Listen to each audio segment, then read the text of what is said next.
Berkali-kali datang, tapi tidak mengakui adanya utang. Saya nggak pernah datang. Dia bilang saya itu berkali datang. Ini surat putusan loh.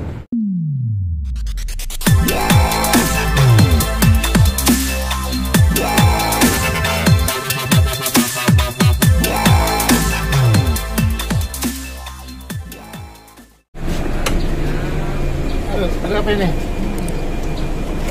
Siang Pak. Nama siapa Marzuki? Ada apa nih Pak hari ini Pak? Kesan dulu Pak. Ada apa ini ceritanya? Macet Pak. Ada apa Pak? Oh, Ada apa Pak? BLBI Pak. Apa? BLBI tentang kemarin ada di media di YouTube beredar bahwa BCI ternyata terbukti tidak menerima dana BLBI. Ya, ini kan termasuk berita besar nih Pak. Menurut Bapak melihat bahwa BCI selama 98 Oh, Bang Sentris. Bang Sentris, Pak. Internasional Pak. Sorry, Iya, Pak. iya, Bang Sentris. Tapi ini lagi kami menunggu, Pak, masih lagi menunggu nunggu Pak Pak. Andre, tapi masih agak susah nih Pak. Bisa kasih keterangan sedikit aja silakan. dulu Pak. Ya, Pak Andre itu teman saya dulu. Jadi sama-sama alumni dari Xaverius, dia satu tingkat di bawah saya, dan kebetulan saya punya hubungan baik dengan beliau udah cukup lama kita komunikasi. Dan memang jadi pertanyaan waktu itu Pak Andri itu bicara ke saya pernah bahwa dia tidak pernah menerima dana bantuan likuiditas Bank Indonesia. Dia tidak pernah terima katanya. Tetapi ada semacam senario seolah-olah dia terima dana itu. Nah, jadi banknya juga sebenarnya tidak terkait dengan bantuan likuiditas. Jadi Pak, kita bisa ketemu Pak Andre nggak Pak?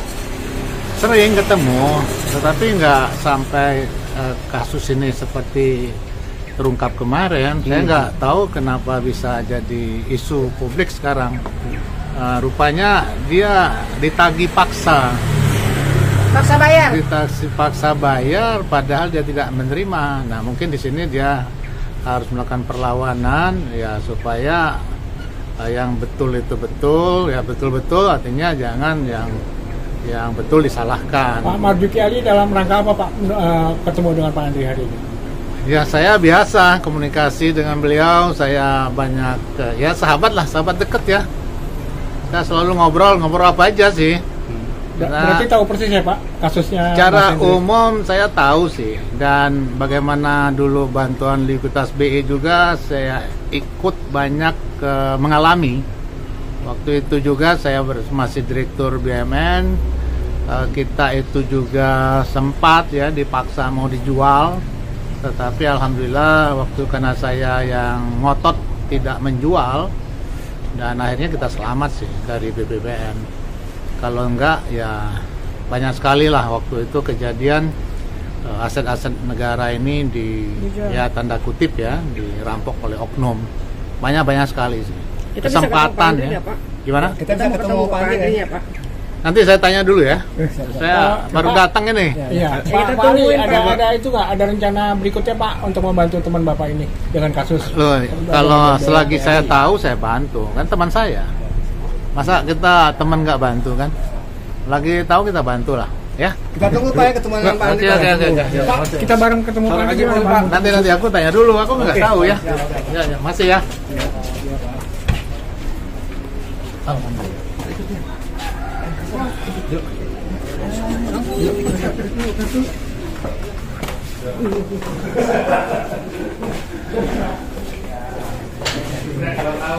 Izin ya Pak.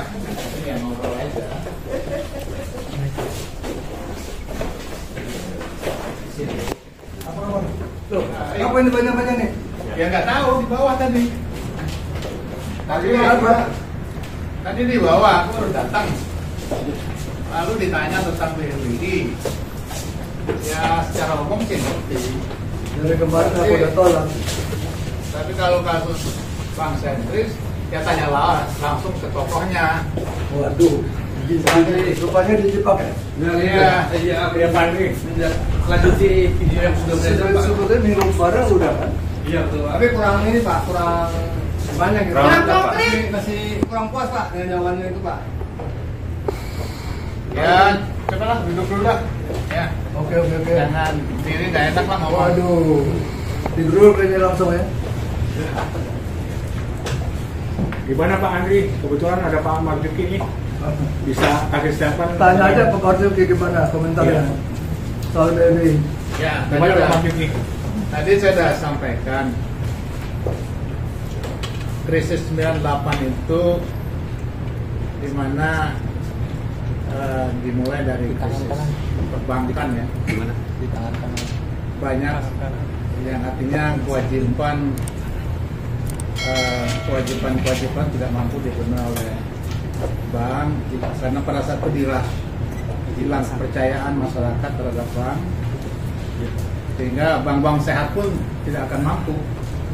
Sesehat apapun kalau diras pasti masalah, karena kan dana yang ditaruh kan disalurkan, dipinjamkan kan, bank nyimpen aset kan, pegang aset tapi diras mau diambil semua ya pasti nggak mampu. Nah, karena ketidakmampuan itu Bank Indonesia selaku pengendali moneter kasih juga ya. Ya, Bank Indonesia moneter dia artinya memberikan bantuan. Nah, karena merata mayoritas perbankan itu mengalami krisis likuiditas, BI memberikan bantuan likuiditas. Nah, ada kebijakan dibantu, ada yang diperpu operasi, ada yang diambil alih, banyaklah. Ya. Dan pada saat itu pemerintah membentuk Badan Penyihatan Perbankan Nasional (BPPN) untuk menyelesaikan masalah ini. Nah, BPPN ini adalah ruang ya di mana pejabat-pejabat yang diberi tanggung jawab, tanda kutip ya, ambil kesempatan. Banyak kesempatan itu. Orang yang ya numpuk kekayaan lah. Kita tahu lah banyak orang yang tiba-tiba jadi kaya mendadak. Pak Marzuki, sebelum lebih jauh diceritakan, dasarnya apa sih sampai BI berbuat seperti itu? Dan ada senario besar atau apa yang Pak Marzuki pahami saat itu? Jadi gini loh, ya kita tahulah, kita tidak pernah lepas dari persoalan global ya. Bisa saja tiba-tiba negara tidak mampu membayar kewajiban ke luar negeri kan, karena pinjaman luar negeri itu baik pemerintah maupun swasta itu demikian besarnya sehingga pada saat jatuh tempo itu tidak mampu bayar, dan pada saat itulah muncul krisis. Nah, krisis itulah kemudian tentu pemerintah ngambil kebijakan. Nah, persoalannya Bank Indonesia pada saat itu kan pengawasannya kan di dalam internal, jadi ada pengawasan yang ada di Bank Indonesia sifatnya internal. Nah, karena kasus itulah maka setelah reformasi itu dibentuk OJK ya, Otoritas Jasa Keuangan, untuk mengawasi Bank Indonesia. Itu tahun berapa Pak Marzuki? Saya lupa tahunnya, kalau salah OJK itu pada saat saya duduk sebagai ketua DPR. OJK itu dibentuk. Saya ingat tuh masanya. Ya itu rame ya. Ramenya apa? Karena ada satu negara yang menggunakan OJK tidak berhasil kembali ke sistem lama, tapi ada negara yang berhasil. Tapi siapapun juga karena kita masih coba-coba, kita tetap bentuk OJK itu, dan sampai sekarang itu ya alhamdulillah dia ada badan sendiri yang mengawasi apa yang dikerjakan oleh Bank Indonesia. Nah, oleh karenanya ya, banyak kasus pada saat 98, kemudian tahun 2000-2001 itu Bank Indonesia itu sangat powerful. Enak sekali dia memBKU-kan orang ya. memBKU-kan bank-bank yang tadinya mungkin bisa sehat ya, karena ras saja. Biasanya kalau orang sudah kembali lagi masuk, biasa kan sehat lagi. Ras itu kan sementara aja. Iya. Apa yang termasuk dana di situ, Pak? Ya, saya nggak paham ya bank sentrisnya, karena Pak Andri teman saya. Saya adik kelas saya 1 tahun. Jadi saya tahu beliau ini orang yang sukses ya. Sebetulnya Ya, waktu hal ini nggak rame-rame gini, kenapa rame-rame gini? saya nggak tahu. Saya juga di bawah Pinter-pinter kalian ya. Saya baru datang, saya nggak rame-rame dari bawah. Saya juga ini nggak tahu. kemudian untuk menindaklanjuti dari pemberitaan yang sudah beredar bahwa Bank Sentris tidak menerima dana BLBI Rp1. Kok kalian bisa nongkrong tiap hari di sini? Karena kita Sampai mau tahu Pak itu, Juki Pak. datang, Pak Juki selalu jadi Iya, saya. Pak, betul. Kita mau tahu itu, Pak. Kenapa Jadi, sih tidak menerima, tapi kami juga penasaran dana tersebut diterima oleh siapa gitu Pak? Oke, Pak Juki dulu. Ya gini ya, apapun bisa terjadi pada saat itu karena kondisi situasi yang nggak pasti dan BI sangat powerful dan orang bisa melakukan kejahatan perbankan. Kejahatan itu sangat luar biasa. Itu bukan rahasia, udah rahasia umum lah ya, dimana orang bisa kayak mendadak karena menjabat pada posisi-posisi tertentu ya, orang pegang BBPN aja kayak mendadak ya. Itu kejadian pada saat dimana kondisi yang sangat tidak menentu. Jadi siapa yang sangat berkuasa ya ada peluang, kesempatan. Karena saya pada saat itu ngalami, saya megang BUMN juga masuk BUMN, itu mau dijarah juga sebetulnya. BUMN itu mau jual dengan harga nol, tapi saya bertarung. Itu yang mau dijarah siapa?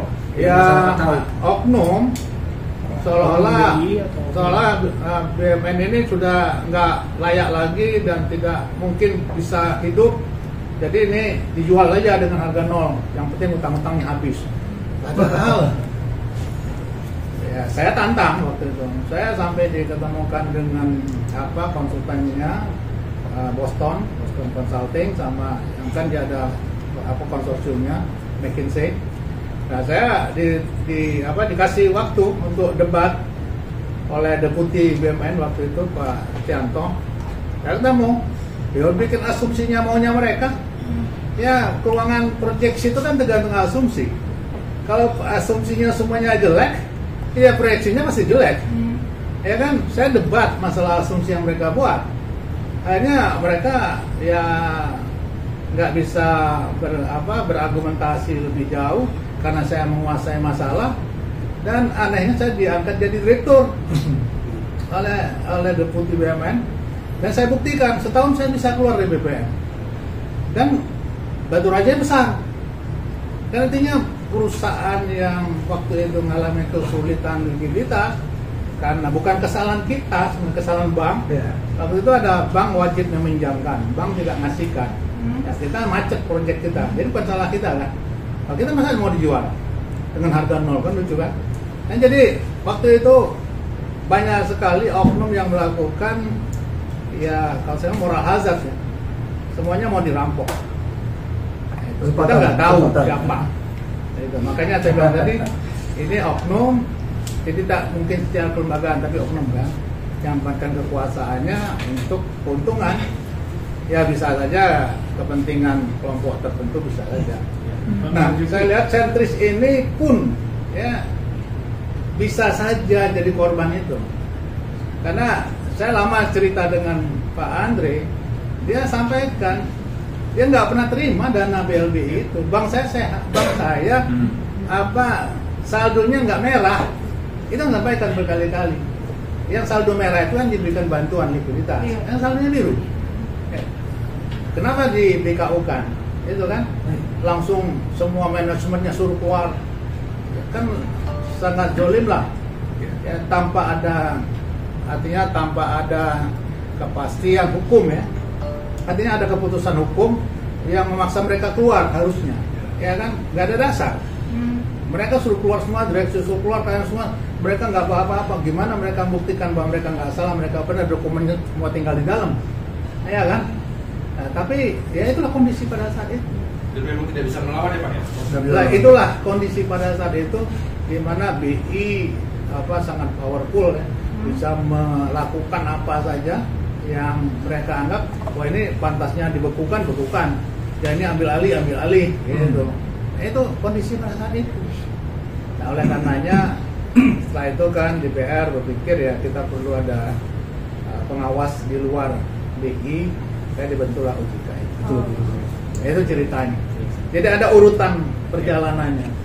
Ya apa yang terjadi di tahun sebelum krisis itu ya. Ya sangat mudah bank-bank itu ngasih kredit kepada grup-grup. Ini luar biasa. Dana itu kepada grup-grupnya ya, sehingga yang besar mereka. Tapi dampaknya pada saat kewajiban itu datang, di mana dolar waktu itu bergerak naik kan luar biasa sampai 15.000 16.000. Dari saya ingat saja 2.400. Nah, ikut seminar waktu itu, seminar oleh ada Miranda Gultom, ada Darmin Nasution, meyakinkan bahwa dari teori ya purchasing power parity ya, artinya tidak mungkin katanya dolar kita tuh sampai di atas 8.000. Tapi nyatanya ya toh dolar bergerak sampai 15.000. Artinya ya sebenarnya nggak bisa ada yang prediksi. Secara teori nggak mungkin, tapi faktanya dolar bisa sampai 15.000. Luar biasa waktu itu. Saat Pak Marzuki sebagai pimpinan legislatif, apakah fenomena itu Bapak sudah bisa menerka akan kejadian seperti ini? Loh, kita tahu sekali kok. Saya kan mengalami bagaimana aset-aset negara itu yang di bawah penanganan BPPN dijual murah, diobral ya dengan alasan ya perintah dari IMF. Kita paham sekali itu. Jadi belum masuk DPR saya sudah paham kok. Karena saya itu bagian daripada yang mengalami masalah. Bagian daripada. Iya, tapi saya melawan. Itu bedanya kita melawan. Banyak BUMN lain nggak melawan. Saya waktu itu melawan. Dia nggak berani, Itu. nggak ngerti. Saya melawan betul loh. Saya hadapin kementerian. Sudah ada perintahnya. Saya hadapin kementerian. Akhirnya saya diketemukan dengan konsultannya. Ya saya debat. Dasar Anda bilang kita bangkrut di mana?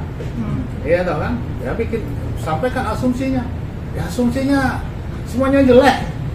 Ya diasumsikan ini kalau diasumsinya nggak mendukung proyeksi, ya pasti proyeksi jelek. Ada prediksi nanti targetnya sampai kemana Pak Marzuki? Yang mana itu? Dengan permainan pemerintah atau apapun di sini. Ini ya oknum lah ya, saya nggak bilang pemerintah ya, oknum pada saat itu ya. Saya minta ya diluruskan lah. Ini apalagi ada Satgas diluruskan. Yang memang mencuri ya harusnya diselesaikan, jangan diambangkan. Sekarang ini kan yang seolah masih banyak yang diambangkan. Proses peradilan diambangkan. Dan tahu nggak, banyak sekali aset-aset yang sekarang ini di bawah lembaga ada dirjen di bawah Kementerian Keuangan ya, itu tidak ada yang balik nama, masih nama yang dulu. Tidak ada dasar untuk balik namanya. Itu kelemahan administrasi juga. Jadi banyak sekali aset-aset yang menggantung karena ini. Jadi wajar aja ya, banyak sekali pemilik lama dengan senario tertentu dia ngambil alih lagi aset dia dengan harga yang Dari sentris. sentris salahnya Masih dulu. ya, nggak berani aja dia melawan. Itu beda dengan saya berani lawan. Nggak berani. Pak Nggak Marzuki, berani. dulu di saat sentris itu bermasalah di saat itu, Bapak melihatnya seperti apa, Pak? Saya waktu Saat itu, bermasalah belum komunikasi. Oh. Karena dia orang besar, sibuk. Bukan itu. Jadi dulu Dia- belum ada komunikasi. Enggak belum. Dia duluan dia melanglang buana dia kan. Tapi Bapak tahu kasus itu saat itu? Saya kalau kasus BLBI secara umum saya paham. Hmm. Ya, tapi begitu saya ketemu, ini salah satu korban. Kalau Bapak menduga itu oknumnya seperti apa? Dari mana kira-kira? Gambarannya mungkin? Oknum Ya. pejabat perbankan kah atau? Oh kalau itu pasti BI. Nggak ada, itu pasti BI. Karena sentris ini kan yang membukukan BI. Ya. Ya. Kemudian ya ada dana yang bisa masuk ke rekening yang abal-abal itu orang BI. Nggak mungkin orang lain. Udah pasti itu. Gubernur BI siapa? Saya itu, Pak. Saya nggak tahu. Sebenarnya. Pokoknya itu mungkin oknum kita nggak tahu. Tapi yang jelas itu kelembagaannya BI. Karena dia yang menentukan ini apa bank berkooperasi, bank apa yang diambil alih apa itu kan waktu itu kan dari BI. Jadi ketika itu Bang Henus dianggap sebagai bang apa? Oke, siapa itu? Saya. Ya. Pak. Ini mau Pak Marzuki yang menjawab apa Pak Andre? Pak Marzuki dulu. Saya belakang. Ya, jadi kita tahu kan dengar Pak Andre cerita waktu itu, waktu ditetapkan dia berkooperasi, dia kan dikeluarin semua manajemen, diambil alih. Dibekukan. Iya, dibekuk. Jadi semuanya karyawan apa semua keluar dari kantor. Dokumen nggak ada. Dokumen ditinggal. Ya kan? Jadi mana dia nggak pegang dokumen-dokumen di kantor kan? Ya kan persoalan. Itu rampok. Artinya orang dirampok termasuk misalnya orang merampok mobil termasuk surat-suratnya. Wah, hebat kan? Dia kan ngampuk mobil, diambil mobil, biasa mobil surat di kita. Ini semua surat-surat yang dibawa. Pada DPR itu harusnya menyehatkan, bukan membekukan. Dalam SK-nya itu menyehatkan. Yang terjadi pembukuan, stop clearing. Stop clearing namanya udah mati. Terus? Ya itulah kejadian ya. Ya makanya kita harapkan jangan lagi lah kejadian itu. Rusak negara kita. Habis itu berapa ratus triliun? Sampai 700 triliun lah. Saya dapat bukan gitu lagi. Itu kan kepercayaannya hilang. Itu 7 triliun itu dana krisis yang betul-betul hilang aja. Ya kami menanyakan ini kan biar masyarakat nggak tahu juga Pak. Selama ini kan selama 25 tahun entah apa yang terjadi dengan Pak Andri dan dengan Bang Sentrisnya. Dia tiarap aja dia. Kalau saya sih lawan. Seperti apa Pak Andri? Gini, Perlawanannya. gini. Pertama kali saya akan membuat pernyataan ya. Pernyataan saya itu berdasarkan bukti-bukti yang sudah disahkan oleh hakim majelis pengadilan. Dan bukti-bukti itu adalah datang dari penggugat sendiri, sehingga tidak ada satu hal yang bisa menghalangi pernyataannya sebagai suatu kebenaran. Kemudian saya tidak mencari kesalahan dan saya tidak menyalahkan orang lain. Saya mau menjelaskan tentang kebenaran yang berlaku umum sehingga semua orang mengakuinya. Jadi perkara sentris secara cerita sejarahnya, waktu itu panik tahun 97 Agustus, panik, isu-isu datang dari mana-mana, yang menyebabkan adalah Soros. Soros yang mengadakan itu, panik sehingga bank-bank diras, bank saldo merah. Saya mengambil inisiatif ke Pak Hendro Budianto ya, Hendro. Saya bilang, Pak, kita ini, saya bertanggung jawab sebagai rakyat. Pak, kita ini harus mengatasi ini, melawan. Gimana caranya? Cara gini, bank-bank yang saldo merah atau cenderung macet kreditnya itu dikeluarkan. Sebuah pengawasannya mengganti dengan jaminan. Kita bentuk holding. Namanya BPPN. Itu saya yang mengucapkan. Saya mengucapkan, sumpah. BPN itu dibentuk oleh BI. Tapi karena sudah ada rencana itu, diambil alih oleh BPN, oleh DQ. Makanya ketua pertamanya Bambang Subianto. Berapa bulan kemudian diganti lagi Iwan Priwanata DBI. Baru ketiga kali Glenn Yusuf independen. Jadi sebetulnya BPN itu dibentuk untuk holding supaya bank-bank yang kredit macet segala macam atau cenderung macet dikeluarkan. Itu tahun berapa Pak? 97. Supaya bank-bank ini bersih semua. Bank yang bersih di merger jadi kuat. Nah yang bosok-bosok ini dibawa ke sebuah nama holding yang nama BPN. Tapi ide yang bagus ini ternyata salah gunakan. Saya pelopor yang menyerahkan jaminan kepada BI. Maka satu-satunya bank yang jaminannya dihipotek oleh BI adalah Sentris. Saya menghipotekkan jaminan 452 hektar tanah milik PT PIP Group saya sendiri pada Oktober 97. Jadi sebelum terjadi masalah BLI, saya pemula. Nah, itu dibikin akte. Satu-satunya bank yang membuat perjanjian dengan akte. Artinya saya support BI. Waktu itu, all money bunganya tinggi dari 100% sampai 350%. Saya beli 350% dari IV. Saya jual lagi ke bank lain dengan 200% supaya kuat pasar uang antar bank menurun di luar negeri, nilainya bagus. Saya berkorban membeli mahal jual murah. Begitu luar biasa saya berkorban untuk BI. Tapi saya dikhianati di BI. Saya bikin akte 7576, 2 akte. Aneh. Dari pertama dia sudah buat rencana itu. Ada 2 akte, isinya sama. Tetapi yang satu akte tidak pakai jaminan, satu akte pakai jaminan. Rupanya mereka sudah rencanakan. Ya, udah. Kemudian tanggal 31 Desember 97 bank-bank saldo merah semua. Saya berbiru. Saya bersaldo biru. Mana biru? Ada di DBI saldo biru. Bank-bank yang bersaldo merah itu langsung dikonversi menjadi SPBUK yang kita kenal sekarang dengan nama BLBI. Bank-bank itu dikonversi dengan saldo merahnya konversi menjadi SPBUK tanpa jaminan, tanpa pegatan. Diharapkan tanggal 15 mereka menyerahkan jaminan atau mengambil saja. Itulah yang disebut dengan APU, MRA atau MSA.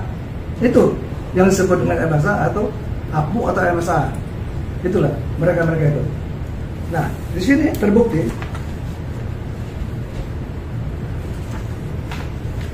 sebutkan oleh BI sendiri bahwa pengurang saldo debat bank-bank berkonversi menjadi SPBU, dikonversi menjadi SPBU pada tahun 1997. Kecuali Bank Sentris, karena pada saat itu Bank Sentris bersaldo positif.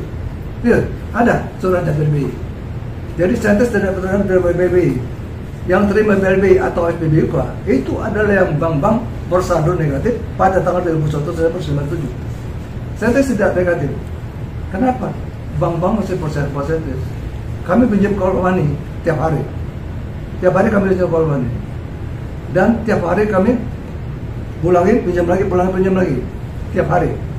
Overnight. Jadi saya dulu kami biru terus. Nggak pernah merah. Tiba-tiba dirubah lagi menjadi akte paten.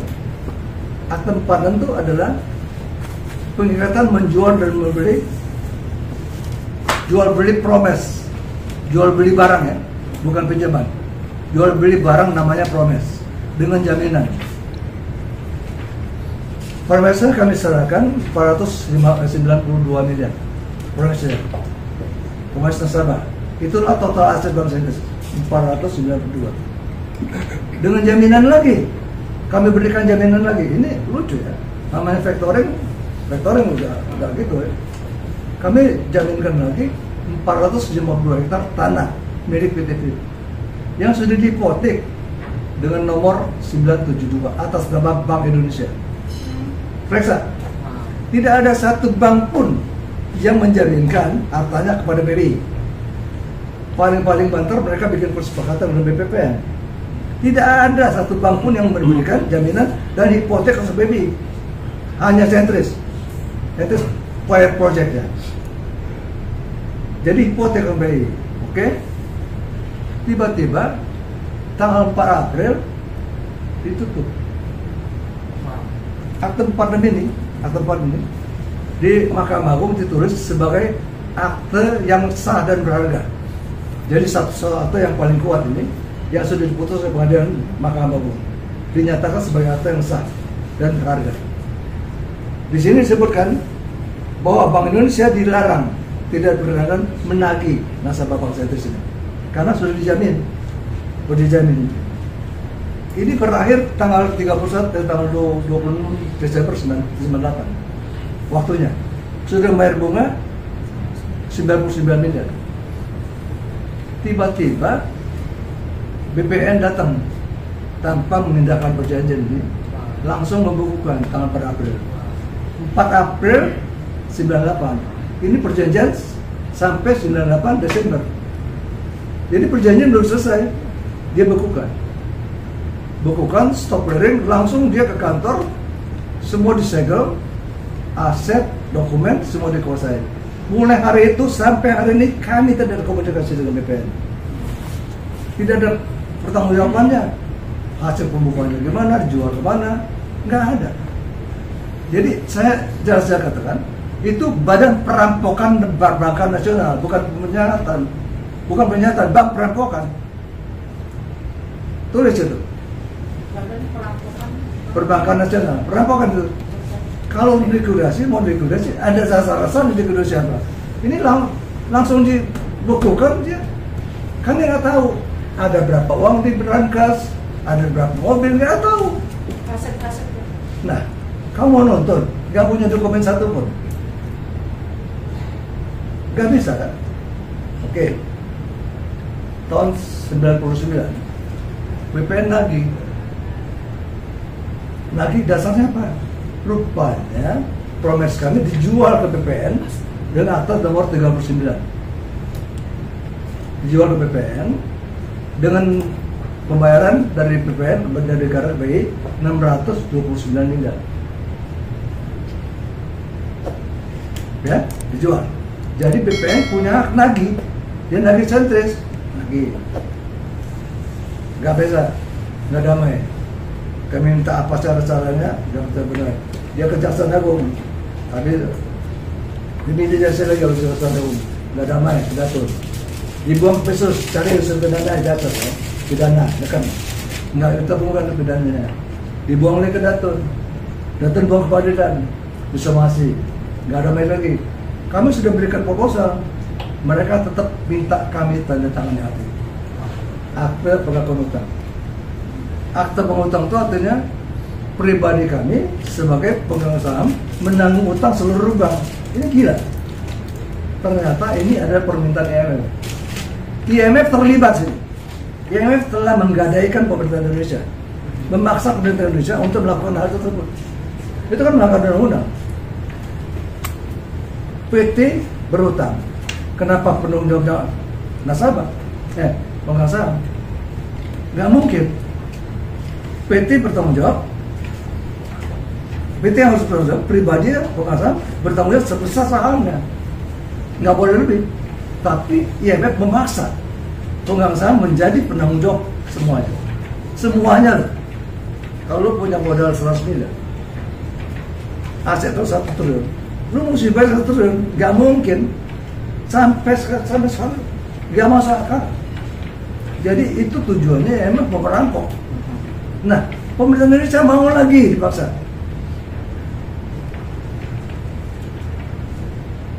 Akhirnya kami digugat. Karena waktu itu kalau nggak digugat, IMF tidak mencairkan 400 juta dolar. IMF pertama kali menjamin Indonesia pada tahun 2000 adalah 400 juta dolar kontan. Waktu zaman Menteri Kwe Kiangi. Kalau kita tidak digugat, dia nggak mau cairkan. Jadi harus digugat. Oke? Waktu itu juga 2 bank yang digugat oleh kejaksaan. Hanya 2, Bank Deka dan Bank Sintes. Digugat. Kemudian waktu gugatan berlama-lama dia buatan sidang dulu rupanya nggak punya bukti. Mereka mau cabut gugatan. Saya bilang nggak bisa. Saya minta damai atau lanjut perkara. Ada lanjut. Kejaksaan kesulitan mencari dokumen. Di BI nggak ada, di BPN nggak ada, nggak tahu kemana dokumen saya hilang, nggak ada.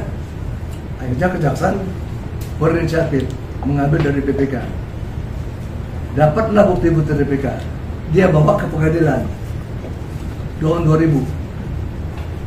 Disitulah saya tahu bahwa saya tidak terima duit 1 rupiah pun. Dari bukti-bukti itu ternyata saya BI tidak mencairkan uang ke saya, tapi mencairkan uang ke rekening lain. Saya nggak usah sebut. Ke rekening pribadi. Di BI itu tidak boleh ada pribadi. Nasabahnya ada bank-bank. Tapi itu ke pribadi atas nama bank. Dan rekening itu tidak tertata di BI sebagai yang ikut clearing, tapi dia bisa ikut clearing. Dia bisa ikut clearing, hebat. Saya nggak sebut nomornya. Ya. Itu dia perbuatannya. Saya kaget, saya kasih tahu jaksa, hakim. Saya bilang hakim, cabutlah ini bukti. Ini membahayakan negara. Kalau saya bongkar membahayakan negara. Saya bilang, kalau saya cabut, saya salah dong.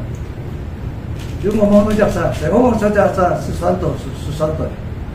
Pak, cabutlah bukti-bukti itu bahaya. Wah, kalau saya cabut kalah dong. Lah, bapak jangan mikir menang, bapak pasti kalah. Dia bingung, kok bisa kalah? Kalah.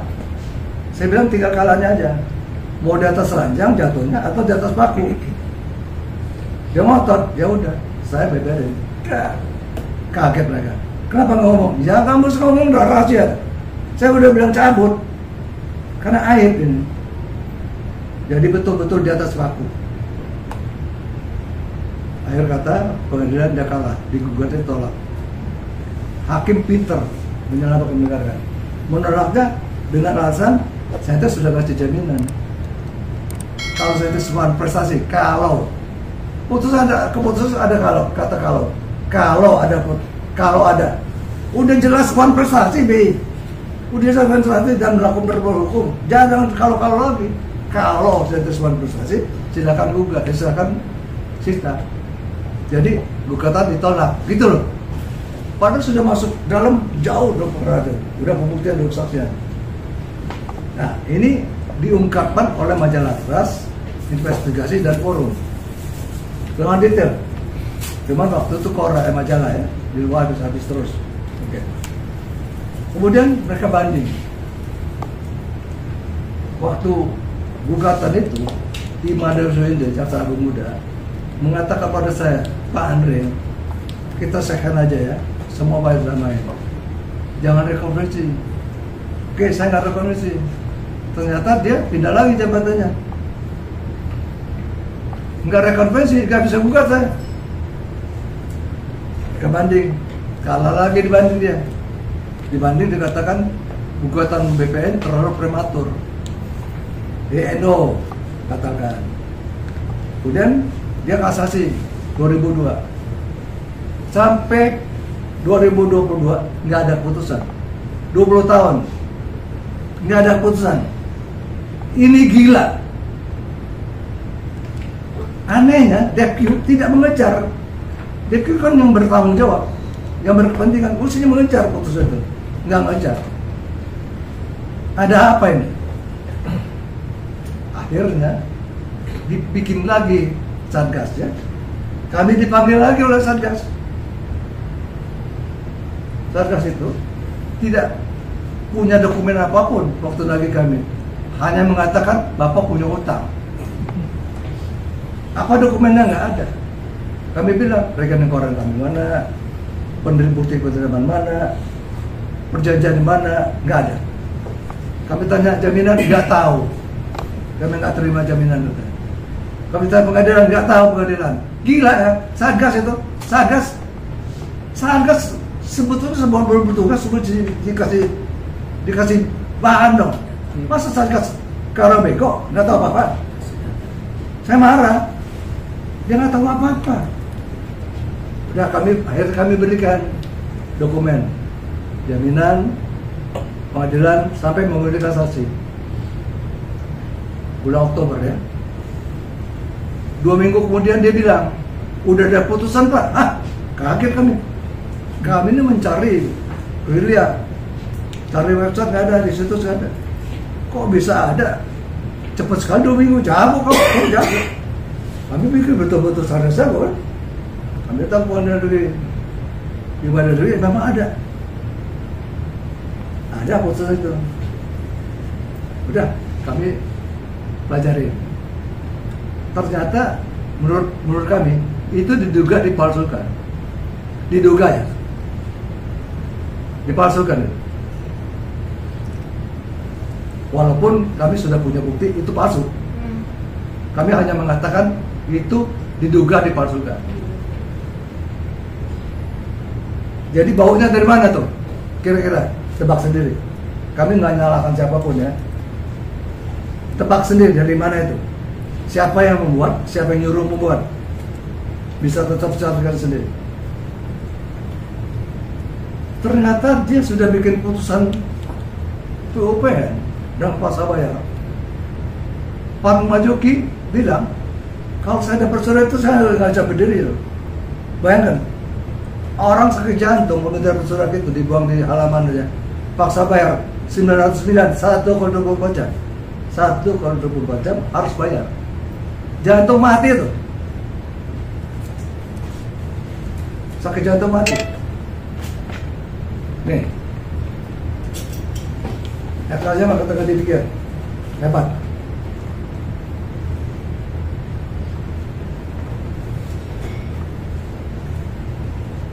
surat penerimaan pengurusan piutang pajak nomor 15, ya itu.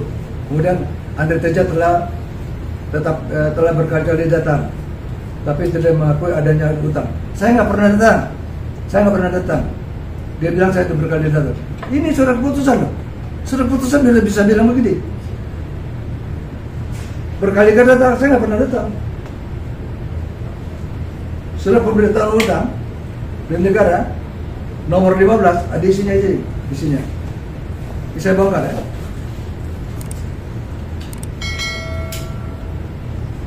Isinya adalah Andre Teja punya utang sekian, nomor 15 tadi. Hanya dasar hukumnya adalah keterangan dan jawaban pemerintah mengenai penyelesaian BLB pada rapat paripurna DPR 12/28. Hanya berdasarkan rapat DPR. Jawaban Presiden RI, pengusul dan anggota lainnya terhadap keterangan Presiden. Jadi Presiden dijual. Hanya dua ini dasarnya. Bukan dasarnya bukti-bukti, bukan dasarnya utang. Ini POPN gila. POPN dulu gila. Membuat putusan tanpa dasar terhadap utang 900 miliar. Bayangkan, yang terima orang tua Anda yang sakit jantung, mati nggak? Mati. Pasti mati ya? Iya.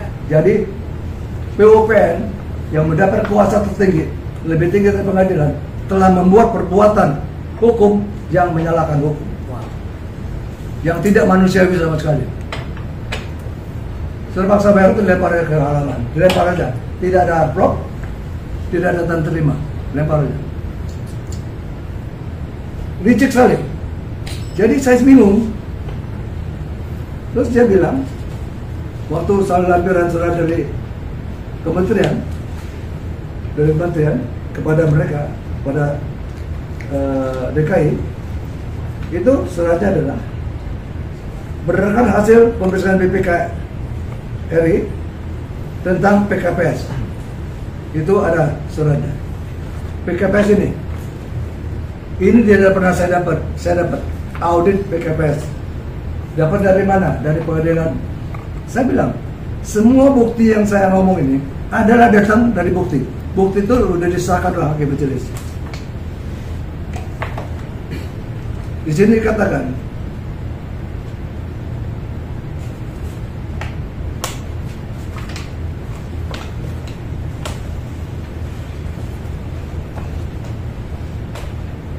usaha mengenai bank-bank yang tidak mengikuti PKPS, tidak mengikuti. Ada 33 bank. 2 diantaranya Bank Sentris yang penyelesaian melalui kejaksaan dan pengadilan. Di sini disebutkan Bank Sentris dan Bank Deka bisa dialihkan BPN kepada Kejaksaan Agung, tapi tidak disebutkan sudah diadilin pada 2006. Itu sudah diadilin tahun 2000. Harusnya ditulis dong, udah di pengadilan. Jadi nggak fair ya. Sudah jelas ini tidak termasuk. Dia masih dibikin keputusannya masukin dari Dijen Kayaan. Biar buta apa beko nggak bisa baca ini. Ini baca ini belum bikinan dia. Ini bikinan dia juga. Rekam itu, sampaikan UIOPN biar menteri tahu. Begini, surat ini dikeluarkan 2012 ya. Sri Mulyani mengatakan, habis konferensi pers, habis rapat paripurna 2008, Sri Mulyani mengatakan bahwa Sentris tidak bisa diurus selesai karena masih di Mahkamah Agung. Sri Mulyani yang ngomong 2008. Ini bisa-bisanya keluar BPK gini. POPN udah jelas Sri Mulyani bilang tidak bisa selesaikan Mahkamah Agung. Dan Sri Mulyani nggak tahu bahwa udah putus, walaupun putusan itu diragukan 2006. Kalau dia tahu ada putusan, pasti dia nggak berani bilang 2008, dia nggak berani bilang masih ke Mahkamah Agung, pasti udah putus. Berarti benar-benar putusan itu adalah abstrak. Kami punya bukti itu putusan palsu. tapi kami tidak mengatakan itu palsu. Kami punya bukti itu palsu, tapi kami tidak mengatakan palsu, itu diduga palsu. Kami berusaha membukti suatu lembaga namanya BI telah melakukan perbuatan penipuan dan penggelapan terhadap bangsa Indonesia. Bukan saya disebutkan bangsa. Itu betul-betul bukan korupsi, itu perampokan uang negara. Memanfaatkan dan menipu bangsa sentris dengan cara bangsa sentris menanggung utang yang tidak diturunkan pada kami. Uang itu digelapkan kepada nenek, tapi kami yang ditagih oleh FGM. Jadi dia mengeluarkan uang bukan untuk kami, tapi kami yang untuk menjawab. Udah itu kami sudah kasih jaminan. Ini keji nggak? Perbuatan keji ini, keji sekali ini. Saya ngomongin supaya presiden dengar. Kedua, dia memanfaatkan bank saya untuk membuat bank dalam bank di tubuh Bank Indonesia. Saya nggak sebut nomornya. Bank apa saja saya nggak sebut. Untuk mengeluarkan duit yang gelapkan itu ke luar BI. Kalau disebut bank-bank itu kacau. Sekarang pertanyaannya, kenapa 25 tahun saya diam? Ya, betul Bang Ben. Sampai sakit penyakit ini. Ada dua hal. Harap perhatikan baik-baik ya. Saya tidak ada konvensi. Karena apa? Ini dulu ya, ini dulu.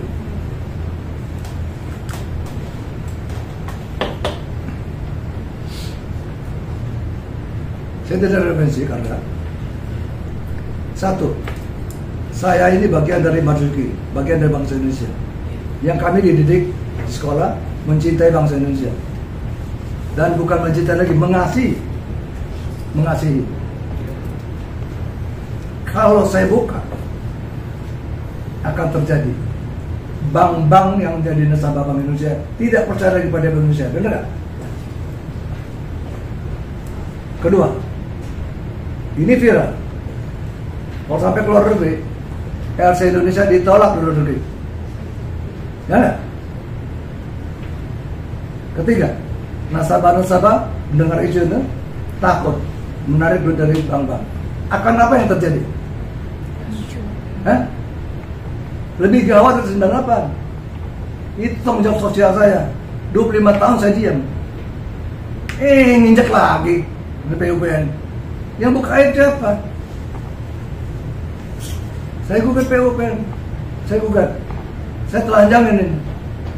Jadi terbuka. Terbuka lagi. Yang udah dikubur 25 tahun. 25 tahun. Dikubur, saya diam aja. Mayat. Dibongkar kuburan tua, bangun mayatnya. Hidup sekarang. Mayat hidup, nggak bisa mati lagi. Walaupun dia mati 14 tahun sekarang, nggak mati lagi.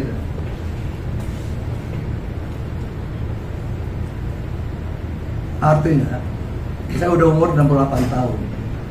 Sakit stroke. 7 kali DSA. PPOK. PT liver. Jalan nggak kuat, dorong aja toh. Siap mati. Kalau disedot sekarang, terima kasih. Itu meninggalkan beban saya di dunia, pengusaha. 25 tahun sakit-sakit ini karena ini. 25 tahun saya dihukum secara moral, sosial, tidak bisa usaha. Yang mau fungsi nggak mau sama saya, takut. Pengembang BLB itu, bank-bank takut. Saya nggak punya usaha lagi. Bukan saya punya usaha, saya miskin dan saya bongkar, bukan. Saya bongkar lebih kebenaran. Dia menyalahkan saya bukan menyalahkan. Apa saya sebut pejabat-pejabat nyuri? Enggak. Apa sebut bank-bank yang nyuri? Enggak. Saya memberikan kebenaran. Ini yang terjadi. Nah, mengenai masalah siapa dan siapanya, itu urusan negara. Khusus. Langkah saya selanjutnya, saya akan gugat secara perdata. Karena apa? Karena ada keputusan PUPN. Kalau nggak ada keputusan PUPN, saya nggak bisa gugat. Saya gugat dasarnya apa? Bang Sentes, wah kamu bukan pengusaha, bukan besar, Bang Sentes udah lebih bersih. Jadi nggak ada legal standing saya. Legal standing saya sekarang adalah putusan PUPN. Dia mengakui karena dia nagih utang, Centris under the berarti dia mengakui Centris under the. Saya punya legal standing lagi. Itulah saya mau buka. Karena PUPN itu membuat saya gunakan jadi legal standing saya udah bisa membuat. Pak Andre, tadi Pak Andre sempat mengatakan bahwa inilah bentuk dari crime performance. Di rekening. Saya masuk apa ya? Saya kasih lihat ya. Rekening ini bukan milik Centris.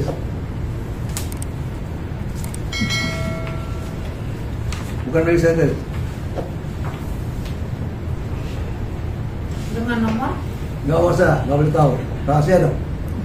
Saya bilang, saya baru buka 50% hari ini. Udah segede seremnya. Gimana kalau saya buka semua? Buka semuanya Pak Andre? Enggak. Kode etik. Ini perjanjian saya bikin tanggal 17 Oktober. Duitnya turun di 6 Oktober. Duitnya sudah turun di rekening rekayasa. Rekayasa. Kemudian turun lagi duit tanggal 11. Perjanjian dibikin tanggal 9 Januari, diturun duit 11 Desember. Berarti mereka menurunkan dulu duit baru buat perjanjian. Ini luar biasa nih. Dia turun ke duit dulu, baru dia bikin perjanjian sama saya. Jadi perjanjian saya itu gunakan untuk alat Menggelontorkan duit. bukan alat untuk mengesahkan permainan ini. Oke? Ini bisa baca nggak? Rekening individual. Angsa rekening pribadi. Ini betul. Ya. Saya belum buka ini.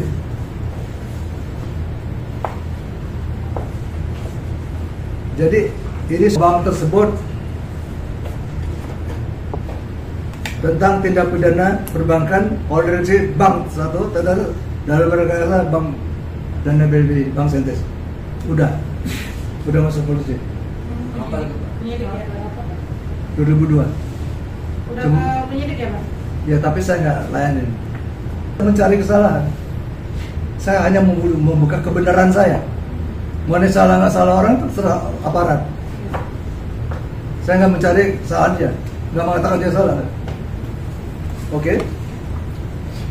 Kemudian audit. Di sini kan dikatakan audit. Laporan keuangan tahun 2003, 2006. Saya komentar. Ya, untuk laporan audit Dan juga apa yang tadi disampaikan Pak Andri bahwa dari sisi aktifanya itu tidak diminta, tidak hanya sisi pasifanya aja. Dari audit ini sendiri pun pendapat auditor itu tidak meyakini kebenaran atau kewajaran nilai yang disajikan dalam laporan keuangan itu. Jadi tidak diyakini tapi dijadikan bahan untuk putusan. Jadi sampai dikit. Sekarang saya beritahu, bank ini ternyata masih hidup sampai 2004 yang saya tahu. Kata di bukuan sudah stop clearing 98. Ternyata masih hidup sampai 2004. Ternyata terbukti pajak laporan. Besar pajak. Ya, pada pajak kurang bayar sebesar 50 miliar. Pajak kurang bayar ya Pak? Ya betul, pajak penghasilan badan. Oh pajak badan, pusat. Terus beberapa minggu kemudian kan saya harus berkunjung ke KPP Setiabudi 1 sekarang namanya. Lalu di sana sudah lunas itu Pak uang ini utang pajak itu lunas. Ada yang melunasi gitu loh. Ada yang membayarkan ya Pak? Iya. Tahun berapa itu? Tahun 2004. 2004. Terus ya siapa yang bayar? Saya kan suruh Pak Andri tanya siapa yang bayar, dan mereka nggak bisa menunjukkan sudah dibayar. Nah setelahnya kita dapat undangan kan bahwa kita itu termasuk dalam pembayar pajak terbanyak pada tahun yang bersangkutan, terus diundang ke hotel untuk makan siang lah gitu. Cuman waktu itu saya nggak hadir juga. Nah itulah yang kejadian 2004. Total pajak itu berapa? 100 berapa? Saya kurang jelas tapi 59 miliar. Itu utang kurang bayar ya. Kurang bayar. Itu pajak badan ya Pak? Ya? Betul. Berarti untung ya. Untung. Iya, berarti untung. Untungnya gede itu Pak kalau udah. Itu PPN-nya, Pajak penghasilan. pajak penghasilan PPH ya Pak ya? Iya. Jadi pajaknya sendiri yang seharusnya harus ada. Ya. Tapi waktu saya itu hanya dibilang sudah dilunasi. Sudah dilunasi oleh siapa? Mereka yang menyebut siapa yang melunasi. Yang saya meyakinkan itu sudah lunas karena kita dapat undangan sebagai pembayar pajak terbaik yang besar lah. Waktu itu kan setiap tahun itu ada rankingnya kan, dikasih surat dan diajak biasanya itu makan siang sama KPP yang bersangkutan. Sebagai tanda terima. Begini, setelah saya gugat perdata sekarang, pidana nggak bisa jalan. Kalau pidana jalan dulu, baru saya gugat. Saya nggak tahu pidana kapan jalannya, karena pidana bukan saya, Pitsus. Ya. Kenapa Pitsus? Saya kira Pitsus berkepentingan. Karena bukti-bukti itu datang dari dia, dari Kejaksaan. Dia bingung, kenapa gitu kan? Jadi dia berkepentingan memperaksanya.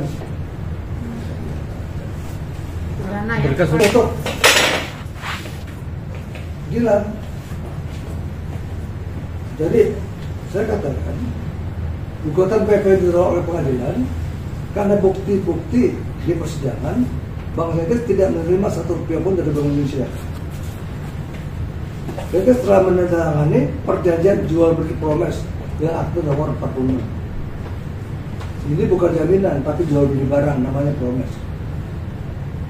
Dan sudah menyerahkan promes sebesar 452 miliar dan di-cover dengan jaminan sebanyak 452 hektar. Mati dengan POPN. Ada yang bagus, ada yang buruk. Ini terjadi yang buruk. POPN bisa memutuskan sesuatu tanpa hukum. Dia langsung bisa menyita segala macam. Urusan belakang kita dulu. Karena BPOPN membuat produk hukum yang harus jalan. Kalau dasarnya ada untung saya ngerti. Kalau saya ngerti hukum, banyak yang dicita-cita itu.